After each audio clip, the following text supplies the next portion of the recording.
통일벼 종자가 아프리카 기니에 보급된 지 2년 만에 풍요로운 수확 작업이 이어지고 있습니다. Cultiver cette année le riz là, mais ça nous a donné beaucoup de riz, ça nous a plu.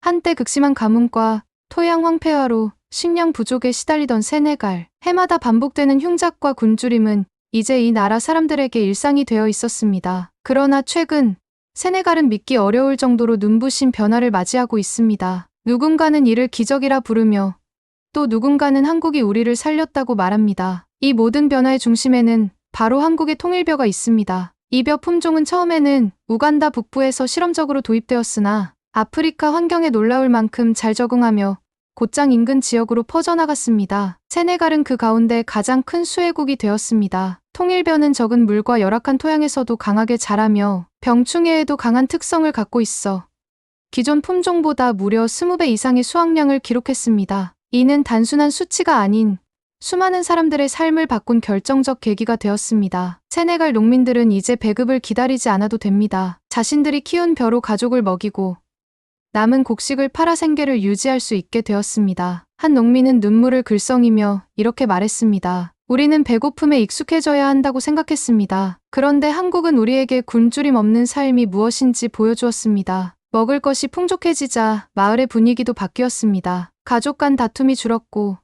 어린이들은 더 이상 밥을 구하기 위해 학교를 포기하지 않아도 됩니다. 특히 여성들이 농업 활동에 적극적으로 참여하게 되면서 지역 경제에 새로운 활력을 불어넣고 있습니다. 한 여성 농민은 이제 우리 손으로 우리 삶을 책임질 수 있게 되었다고 자랑스럽게 말합니다. 한국은 단순히 통일벼 종자만 제공한 것이 아닙니다. 재배 기술 교육, 스마트 농업 도입, 병해충 예방법 전수 등 실질적인 지원이 이어졌고 이는 세네갈 국민들에게 깊은 감동을 안겨주었습니다. 마을마다 한국의 국기를 거는 사례도 늘어나고 있으며 일부 지역에서는 학교 이름을 코리아 스쿨로 바꾸기도 했습니다. 특히 주목할 만한 점은 세네갈 일부 마을에서는 한국에 대한 감사를 표현하는 상징적인 문화적 변화가 일어났다는 것입니다. 주민들은 한국에 대해 더 알고 싶어졌고 한국의 역사와 전통에 큰 관심을 보이기 시작했습니다. 그 중에서도 단군 신화에 대해 들은 사람들은 이렇게 말합니다. 하늘이 준 자손이 나라를 세우고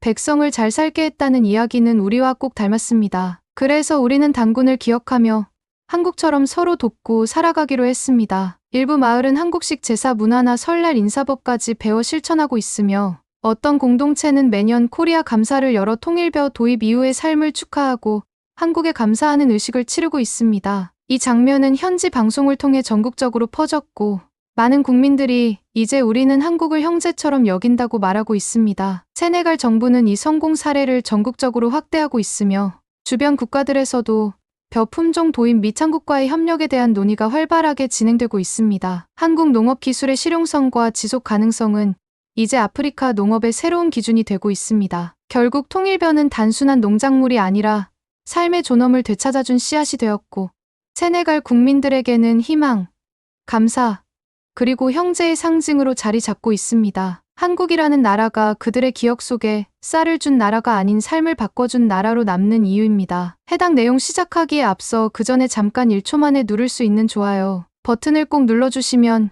영상 제작에 아주 큰 힘이 됩니다. 그럼 바로 사연 시작하겠습니다. 저는 한국에 전혀 관심을 두지 않았어요. 제게 한국은 지도 위에 뜬 이름일 뿐 한 번도 건너지 못한 먼 바다 너머의 나라였어요. 왜 도시의 불빛과 고층 빌딩으로 가득한 작은 나라가 건조하고 먼지 덮인 세네갈의 농사에 대해 뭘 가르쳐 주겠어? 라고 생각했어요. 솔직히 저는 제 일이 너무 바빴고 한국에 시간과 돈을 투자할 이유가 없다고 여겼어요. 그게 제 첫 번째 실수였어요. 저는 한국의 기적의 쌀과 스마트 온실 이야기가 과장된 홍보라고 확신했어요. 뜨거운 햇빛 아래 부서지는 값비싼 기계, 진흙에 묻혀 망가질 센서, 그리고 제 언어를 거의 모르는 외국 전문가들이 우리 농부에게 이래라 저래라 지시하다가 결국 우리는 같은 문제로 돌아올 거라고 생각했어요. 그래서 스스로 다짐했죠. 나는 여기서 할 일만 하면 된다. 한국은 한국이 해결하게 놔두자. 하지만 마음 한켠에선 작은 의문이 속삭였어요. 혹시 진짜로 특별한 기술이 있을까?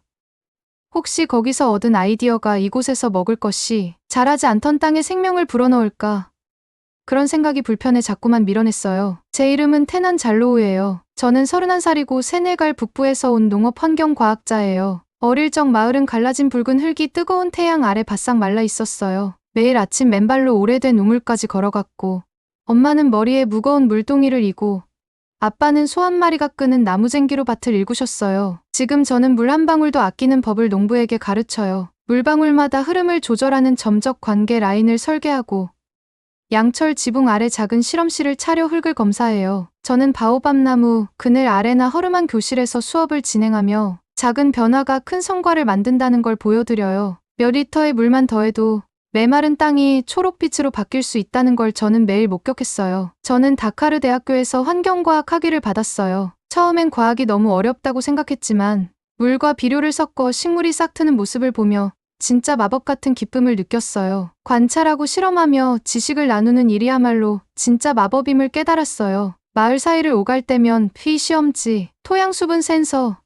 지도가 담긴 태블릿을 작은 키트에 담아 들고 다녔어요. 낡은 트럭을 타고 먼지 나는 길을 달리며 조와 수수밭을 바라봤어요. 농부들에게 물었죠. 얼마나 깊이 파세요? 얼마나 자주 물을 주세요? 해충은 어떤 게 문제인가요? 그리고 그래프와 그림으로 간단한 해결책을 보여드렸어요. 점적관을 뿌리 가까이에 놓고 식물 주위에 멀칭을 해서 수분이 달아나지 않게 해보세요. 흙 덮개 작물을 심어 토양을 기르는 방법도 있어요. 회의에서는 누구나 쉽게 따라올 수 있도록 쉬운 말로 설명했어요. 식물 하나에 물 10방울 대신 5방울만 주면 절반의 물로도 튼튼한 작물을 키울 수 있어요. 농부들이 직접 관을 만지고 작은 펌프를 작동해보게 했어요. 이 방법이 여러분 땅에서도 통할 것 같나요? 하고 물으면 고개를 끄덕이며 미소 짓는 모습을 보며 저는 기뻤어요. 이 모든 일에 자부심을 느꼈지만 지구 반대편으로 날아가 새로운 방식을 배운다는 건 상상도 못했어요. 제 삶은 이미 충분히 바빴어요. 워크숍을 열고 논문을 쓰며 밭을 살펴보는 일로도 모자랐죠. 그런데 이메일 한 통이 제 세계를 바꿨어요. 한국의 스마트 농업 기술을 6주간 배우러 오지 않겠습니까? 라는 제안이었어요. 저는 거의 삭제 버튼을 누를 뻔했어요. 기적의 쌀이 무슨 말인지 비웃으며 지나칠 수 있었죠. 하지만 뭔가에 이끌려 멈칫했어요. 아무도 시도하지 않은 걸 배울 기회가 왔다는 생각에 사람들이 빽빽한 언덕과 도시에서 어떻게 식량을 생산하는지 궁금해졌어요. 그래서 신청 버튼을 클릭했어요. 지금 저는 새로운 여정을 시작하려는 이 자리 앞에 서 있어요. 아직도 마음 한구석에 의심이 남아있지만 제겐 그보다 더 큰 희망이 있어요. 과연 한국 이야기가 그저 지도 위의 이름이 아닐지 이 눈으로 직접 확인해보려 해요. 비행기에서 내리자마자 눈부신 불빛과 반짝이는 바닥이 바다처럼 펼쳐졌어요. 인천공항은 여행의 관문이라기보다 분주한 도시 같았어요. 캐리어 바퀴가 반짝이는 타일 위에서 딸깍 소리를 내며 영어 한글 표지판을 따라 걸었는데 저는 한글을 읽을 수 없었어요. 머리 위 네온 광고판에는 김이 모락모락 나는 밥을 들고 미소 짓는 배우들이 보였고 저는 또 밥이네?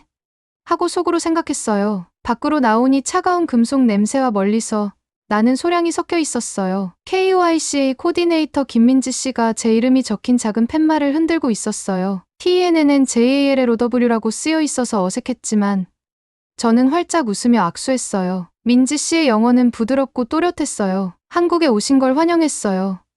잘로우 씨, 제가 안내해 드릴게요. 우리는 매끈한 버스에 올랐어요. 벚꽃이 으드러진 고속도로를 달리는데 양옆으로는 높은 아파트들이 줄지어 서 있었어요. 각 창문마다 불빛이 반짝였고 아래 도로 위 자동차들은 검은 바탕 위를 누비는 빛나는 딱정벌레 같았어요. 저는 이마를 차가운 유리벽에 대고 저 높은 빌딩 사이에서 어떻게 별을 키울 수 있을지 상상해봤어요. 농업연구센터에 도착했을 때는 하늘이 불타는 듯 주황빛 줄무늬로 물들어 있었어요. 저는 김이 모락모락 나는 플랫폼에 내려섰어요. 뒤로는 거대한 온실이 마지막 햇살을 고스란히 반사하고 있었고 유리병 너머로는 줄지어 선 어린 벼들이 반짝이는 LED 램프 아래서 고요히 빛나고 있었어요. 민지 씨가 말했어요. 여기가 시작하는 곳이에요. 내일 박 교수님을 만나게 될 거예요. 그날 밤 저는 소박한 기숙사 방의 딱딱한 침대에 누웠어요. 창문 밖에서는 멀리서 자동차 소리가 들렸고 아이들 웃음소리가 어렴풋이 들려왔어요. 설렘과 긴장으로 심장이 쿵쿵 뛰었어요. 실수하면 어떡하지?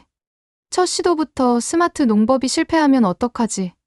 눈을 감고 금이 간 제밭 풍경을 떠올리며 진짜 변화를 일으킬 불꽃이 생기길 기도했어요. 새벽이 되자 저는 넘어질 듯이 온실로 달려갔어요. 안은 따뜻하고 습기가 가득했어요. 천장 파이프에서 물이 똑똑 떨어져 얕은 트레이로 흘러들었고 새싹 사이사이에 작은 깃발처럼 센서들이 고개를 내밀고 있었어요. 베트남, 케냐, 필리핀에서 온 연수생들이 박 교수님 주위에 모여 있었어요. 교수님은 키가 크고 부드러운 눈빛에 차분한 목소리를 가지셨는데 좋은 아침이에요 하며 어눌한 영어로 인사하셨어요. 오늘은 통일벼를 배워볼 거예요. 교수님은 작은 녹색 새싹이 빼곡히 심긴 플라스틱 트레이 앞으로 우리를 안내했어요. 이 품종은 통일벼예요.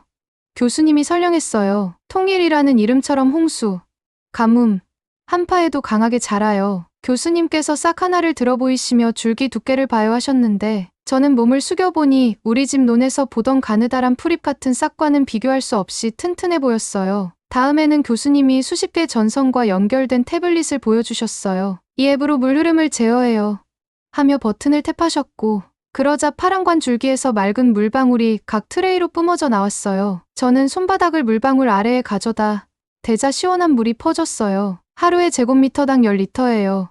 교수님이 알려주셨는데 전통 관계 방식의 절반 수준이죠라며 미소 지으셨어요. 제 눈이 동그래졌어요. 10리터. 세네갈에서는 같은 양의 벼를 키우려면 50리터는 기본이었어요. 저는 손을 들고 물었어요. 전기가 지속적으로 없어도 어떻게 이게 가능해요?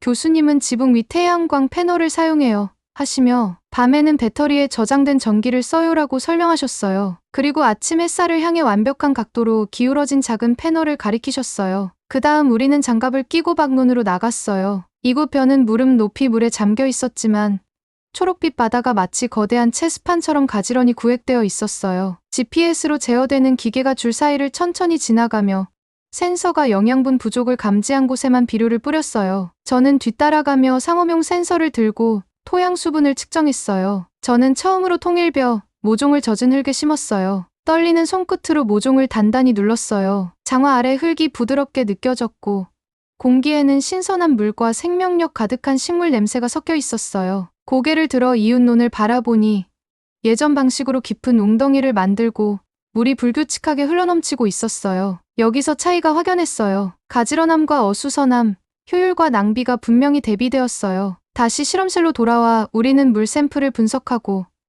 피를 측정하며 컴퓨터로 영양 성분 지도를 만들었어요. 그렇게 바쁘고 동시에 살아있음을 가장 실감했던 적은 처음이었어요. 새로운 사실 하나하나가 제게 돌아갈 때 쓸 도구였고 매 측정치는 더 많은 쌀, 더 적은 물, 더 강한 작물을 약속했어요. 밤에는 가로등 불빛 아래 기숙사로 돌아가며 제 옛 의심이 서서히 녹아내리는 것 같았어요. 서울의 네온 빛이 장식처럼 느껴지기보다 가능성의 약속처럼 다가왔어요. 노트를 꺼내 이렇게 적었어요. 내일 이곳에서 꿈을 심고 세네갈로 가져갈 거예요. 정말 제가 한국에 대한 생각을 바꾸고 있는 걸까요?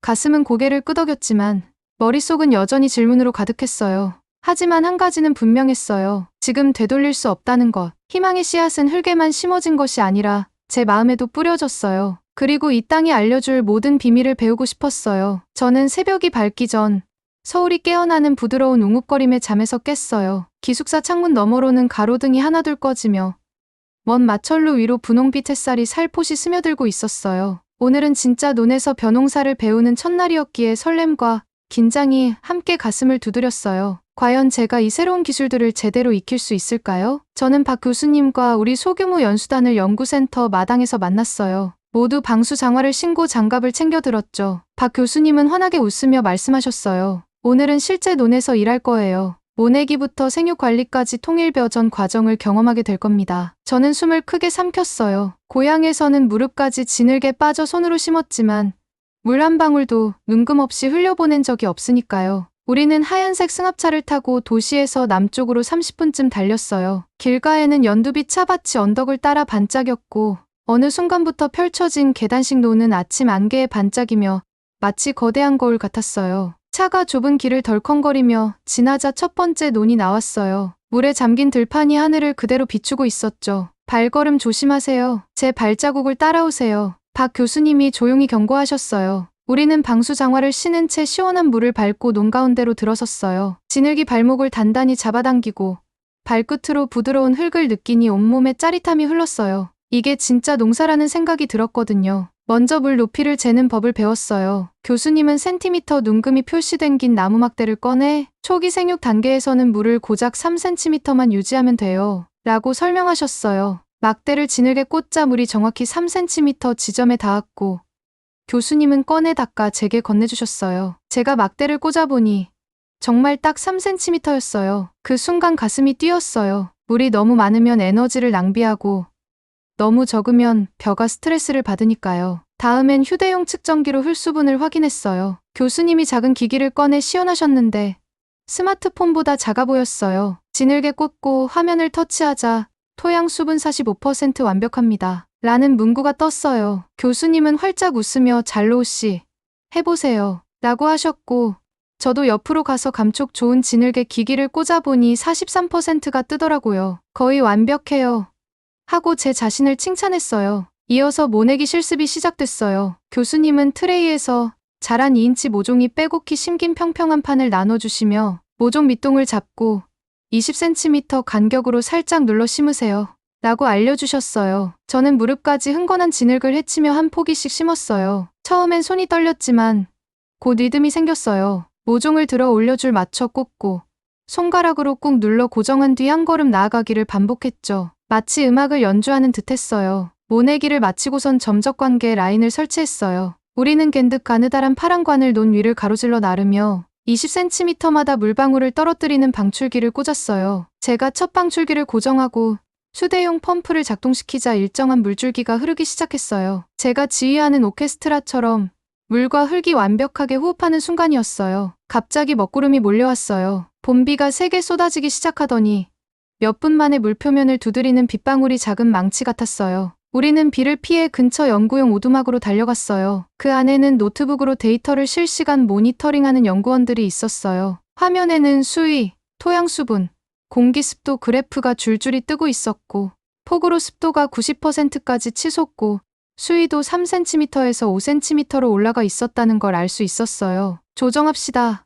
교수님이 비를 헤치며 외치셨어요. 우리는 배수구 방수덮개를 열고 손잡이를 돌려 수위를 낮춘 뒤 센서가 일정 수위 이상에서 자동으로 배수구를 열도록 장치했어요. 비에 온몸이 흠뻑 젖고 발은 진흙 범벅이 됐지만 이게 바로 현장이었어요. 비 속에서도 실전처럼 배우는 순간이었죠. 비가 그치고 나니 놀랍도록 선명한 무지개가 논 사이를 가로질렀어요. 저는 흠뻑 젖은 상태로 진흙투성이가 된 채 그 자리에 서 있었는데 온몸에 전율이 흘렀어요. 비가 우리의 시스템을 시험했고 우리는 빠르게 대응했죠. 그 순간 저는 더 이상 관찰자가 아니라 해결사의 일원이 되었다는 걸 느꼈어요. 연구센터 실험실로 돌아와 밭에서 채취한 샘플을 분석했어요. 영양분, 비, 수질 데이터를 그래프로 보며 생육 예측 모델을 만드는 과정을 지켜봤어요. 저녁이 되자 통일벼의 수확량과 전통 품종을 비교한 차트를 완성했는데 결과는 놀라웠어요. 헥타르당 곡물 생산량은 20배, 물 사용량은 절반, 바람에도 꺾이지 않는 튼튼한 줄기였죠. 늦은 밤, 고요해진 캠퍼스를 걸으며 제 머릿속은 가능성으로 가득 찼어요. 건조한 아프리카 태양 아래 금이간제 고향 논이 떠올랐고 이 기술들이 어떻게 마을을 바꿀지 생각하니 가슴이 벅찼어요. 한국에서 배우는 일이 사치가 아니라 필수임을 처음으로 깨달았어요. 제 의심은 그 폭우 속에 씻겨 내려갔고 대신 결의가 남았어요. 벚나무 꽃이 피 가득한 나무 아래서 저는 잠시 멈춰 서서 속삭였어요. 내일 이 배움을 가지고 고향으로 돌아갈 거예요. 진흙이 묻은 장화가 그 결심을 그대로 느끼고 있는 듯했어요. 다카르에 내리자 심장이 쿵쿵 뛰었어요. 서울의 상쾌한 아침과 비교하면 무덥고 습한 공기가 따뜻한 담요처럼 느껴졌어요. 씨앗 자루와 점적 관계 부품, 센서 데이터가 가득 담긴 태블릿으로 임가방이 더 무거웠고 한국의 깔끔한 계단식 논과 윙윙거리는 드론, 폭풍 후 무지개가 떠오르던 풍경이 떠올랐어요. 진짜 시험은 이제부터 시작이었죠. 고향 마을은 붉은 점토길과 바오밥나무를 지나 차로 먼지 나는 3시간 북쪽에 있었어요. 도착하자 낯선 장비를 바라보며 마을 사람들이 트럭 주위에 모여들었어요. 젊은 농부 무사가 태난, 왜 한국에서 벼를 가져왔어요? 우리 할머니들이 길러온 벼도 잘 자라는데요라고 물었어요. 그들의 목소리에는 정중한 호기심과 함께 의심이 묻어 있었죠. 저는 숨을 삼키고 내일 직접 보면 알 거예요라고 답했어요. 새벽이 되자 무사, 아와 몇몇 이웃들이 마을에 관 뒤 텃밭을 정리하도록 도와주었어요. 우리는 나무 말뚝을 건조한 흙에 박고 위로 철제 기둥을 세웠어요. 플라스틱 천막이 바람에 펄럭이는 소리를 내며 골조를 덮었고 저는 매 줄마다 점적 관계 라인을 묶었어요. 인맥처럼 이 관이 생명을 주는 물을 운반해요라고 설명했더니 아와가 파란 관을 손끝으로 쓰다듬으며 정말 효과가 있을까요? 라고 물었어요. 저는 속이 뒤틀리면서도 저를 믿어보세요라며 웃었어요. 다음으로는 마을 작업장에서 빌린 녹슨 펌프에 작은 태양광 패널을 연결했어요. 전선들이 키 큰 풀처럼 얽혀 있었지만 스위치를 켜자 펌프가 힘차게 돌아가며 관에 물을 밀어 넣었어요. 아침빛에 반짝이는 작은 물방울들이 톡톡 흙 위에 떨어졌어요. 저는 제곱미터당 10리터. 낭비는 제로라고 스스로 되뇌었어요. 늦은 오후가 되자 온실이 완성되었고 우리는 그늘진 트레이에 놓인 통일벼 모종을 꺼냈어요. 저는 모종을 돕는 이들에게 나누어 주며 모종 밑동을 잡고 20cm 간격으로 흙에 살짝 눌러 심으세요라고 지시했어요. 그들은 물에 잠긴 밭에 허리를 숙이고 부츠 사이로 진흙을 밟으며 모종을 심었어요. 작은 모종 하나하나가 변화의 약속처럼 느껴졌어요. 그러다 수평선 위로 먹구름이 몰려왔어요. 처음엔 산들바람 같더니 곧 천둥이 하늘을 가르며 우렁차게 울렸죠. 저는 검은 구름을 손으로 가리키며 폭풍이 올 거예요. 비닐 천막을 단단히 고정해야 해요. 라고 외쳤어요. 우리는 여분의 밧줄을 묶고 모서리마다 돌을 올려 고정했어요. 심장은 드럼처럼 쿵쿵 뛰었고 한국에서 배운 대로 폭풍우를 가볍게 여기지 말아야 한다는 생각이 뇌리를 스쳤어요. 갑자기 억수 같은 폭우가 쏟아졌어요. 빗방울이 천막을 폭포처럼 내리치자 플라스틱 지붕 위에 물이 고여 한가운데가 처졌죠. 저는 사다리를 타고 올라가 나무 기둥을 꼭 잡은 채 처진 부분 아래로 손을 밀어 넣었어요. 지붕이 흔들리는 와중에 아래에 무사에게 사다리 꼭 잡아라고 외쳤어요. 바람이 등에 부딪히는 속에서도 온몸에 힘을 모아 플라스틱을 위로 밀어 올렸고 마지막으로 상단 기둥에서 땅으로 여분의 밧줄을 묶었어요. 지붕은 굳게 펴져 빗물이 사방으로 흘러내렸죠. 우리는 흠뻑 젖고 진흙투성이가 된 채 안으로 뛰어들었어요. 장갑은 망가지고 장화에는 물이 가득 차 등판에 셔츠가 달라붙었어요. 잠시 저는 공포와 안도감 사이에서 얼어붙었지만 이내 아와가 진흙물을 뱉으며 웃었어요. 해냈어요 라고 외치자 다른 이들도 따라 웃으며 젖은 벽에 웃음소리가 부딪혔어요. 그 순간 저는 알았어요. 우리는 단순히 별을 씻는 게 아니라 함께 희망을 심고 있다는 거려. 폭풍이 지나간 후 매능론 위로 눈부신 무지개가 걸렸어요. 물방울이 머리카락에서 뚝뚝 떨어지는 채로 저는 밖으로 나와 빗물에 깨끗해진 공기를 깊이 들이마셨어요. 온실 벽이 햇빛을 받아 호박처럼 빛났어요. 진흙 묻은 제 손을 바라보며 뿌듯함이 밀려왔어요. 우리가 자연의 분노를 이겨냈다는 사실이 자랑스러웠거든요. 그날 밤 마을 사람들은 작은 축하 모임을 열었어요. 기장죽과 달콤한 차를 가져왔고 장로 바바 디옵이 제 어깨를 토닥이며 조용히 말했어요. 잘로우 씨, 전 당신 말을 믿지 않았어요. 하지만 오늘 당신의 용기를 봤습니다. 제 밭에도 이 방법을 퍼뜨리도록 돕겠어요. 그의 말은 불빛보다도 제 마음을 따뜻하게 만들었어요. 제 방으로 돌아와 태블릿을 켰어요. 데이터 흐름을 보니 토양 수분이 완벽한 범위로 돌아왔고 온도 센서도 이상적인 따뜻함을 가리키고 있었어요. 내일은 실제로 성장한 모습을 보여드릴 거예요. 하지만 오늘 밤은 폭풍의 기억이 진짜 발전은 도전을 거쳐야 한다는 걸 일깨워주고 있었어요. 잠이 들 무렵 어둠 속에 속삭였어요. 이건 시작일 뿐이에요. 제 꿈에는 하늘을 향해 뻗는 초록싹들과 가장 사나운 비도 우리의 성장 의지를 씻어내지 못한다는 걸 배우는 마을이 가득했어요. 아침 해가 어느 때보다 뜨겁게 내리쬐며 제가 시범 온실로 걸어가는 발걸음을 더디게 했어요. 마을의 관 뒤 작은 밭에는 이미 초록빛 통일벼들이 부드러운 바람에 흔들리고 있었고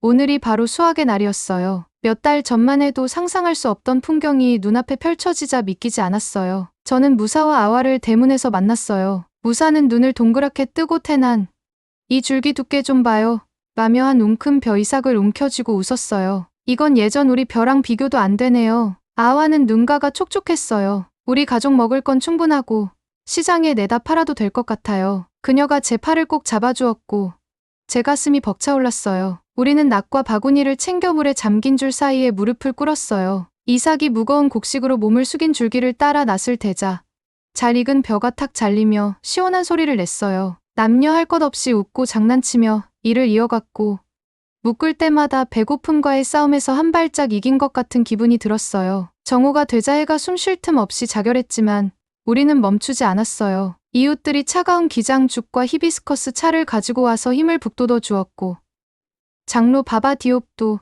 지팡이에 몸을 기댄 채 잠시 함께 했어요. 한국살이 여기서도 잘할 줄은 그가 중얼거리자 저는 한국 과학이 길을 보여줬지만 이윽과 여러분 땀이 진짜 변화를 이뤘어요라고 답했어요. 마지막 이삭을 묶은 뒤 우리는 타작판이 놓인 논 가장자리로 바구니를 옮겼어요. 손바닥만 한 쌀을 허공으로 던지자 바람에 겨가 날려가고 고운 알곡만 황금빛 비처럼 그릇에 흘러들었어요. 아이들은 그 곡식을 입에 물려고 뛰어들며 까르륵 웃음을 터뜨렸죠. 진짜 드라마는 오후에 시작됐어요. 다카르에서 소문을 듣고 달려온 지역 농업 담당 공무원들이 반짝이는 SUV에서 단정한 정장을 입고 내렸어요. 그 우두머리인 팔 여사님이 타작판을 보며 한쪽 눈썹을 살짝 올리며 물었어요. 이게 사실인가요?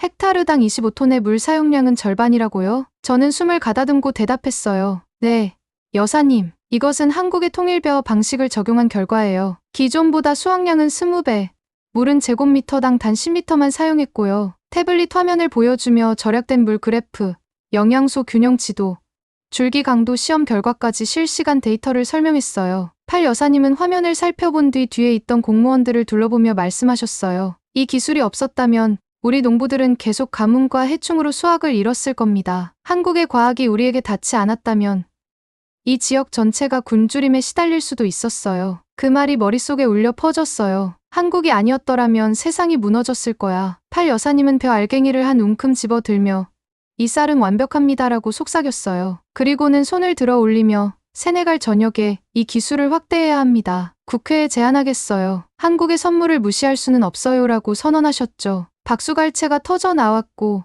마을 사람들은 자부심과 안도감으로 얼굴이 환해졌어요. 무사는 이마에 땀을 닦고 아와는 이웃을 꼭 껴안았어요. 우리의 작은 실험이 마을을 넘어 나라 전체의 희망의 등대가 되었다는 걸 깨달았어요. 해가 지평선 아래로 내려가자 우리는 다채로운 천막 아래 모였어요. 한국과 세네갈 국기가 나란히 걸렸고 음악과 북소리에 맞춰 춤추며 통일벼로 지은 밥을 나누었어요. 그 구수한 고슬고슬한 밥 냄새에 많은 이가 서울에서 먹던 쌀보다 더 맛있다고 말했어요. 저는 조명이 밝게 비추는 천막 아래에서 짧게 말했어요. 한국은 우리가 무엇을 할 수 있는지 보여줬어요. 한국 전쟁 이후 희망만으로 연구하던 이들이 폐허 위에 미래를 세웠고 그 미래가 이제 세네갈에 닿았어요. 한국의 용기와 지식이 없었다면 우리는 여전히 한 톨의 쌀을 위해 애쓰고 있었을 겁니다. 이들의 도움은 세상이 함께 모여 굶주림을 해결할 수 있다는 걸 상기시켜줘요. 저는 깃발이 펄럭이는 하늘을 바라보며 덧붙였어요. 한국의 통일벼가 우리 논을 살린 것처럼